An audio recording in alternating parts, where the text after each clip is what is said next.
I'm Professor Manjeet Burke, and my earliest education about race and racism began in my first-year Women's Studies course when I was an undergrad.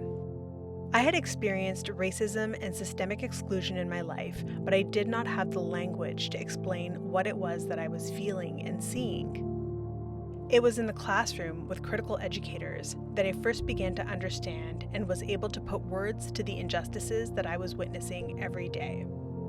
That was when I became hooked. Once you see and understand systemic injustice, it is impossible to unsee it.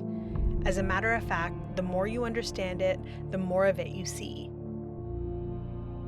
My name is PJ, and I received my undergraduate and master's degrees in Women's and Gender Studies from Carleton University.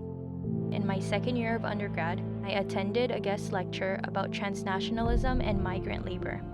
The lecture was about the caregiver program. It was the first time I witnessed my lived experience as a child being taught to me.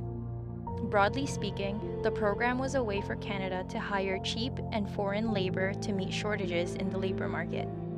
Most prominently, the workers were women, specifically Filipino women, just like my mother, who were seeking a better life for themselves and for their kids.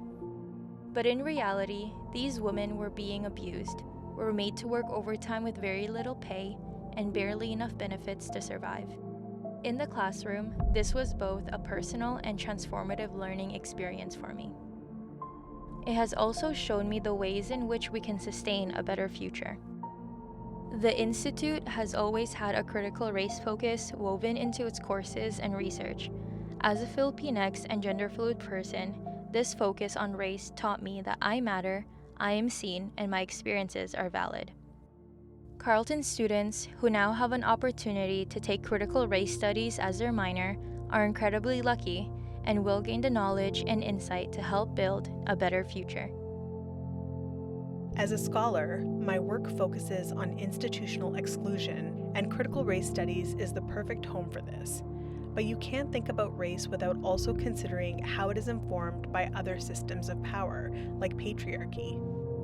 Along with my colleagues at the Institute, we teach students the skills to uncover how multiple and intersecting systems of oppression operate and inform our lives. In Canada's capital city on unceded Algonquin and Anishinaabe territories, we are at the foundation of institutional power and at the transformative birthplace from Turtle Island to what we now know as Canada. Here we can think about what it means to talk about race and its intersections on stolen lands, where the policies and decisions that are made govern the entire country. We provide students with an opportunity to have conversations about the institutions that govern our lives, about challenging and dismantling them, and about creating change. Find out more about the newly established minor in Critical Race Studies at Carleton, because now is the time to learn about the problem and how to be part of the solution.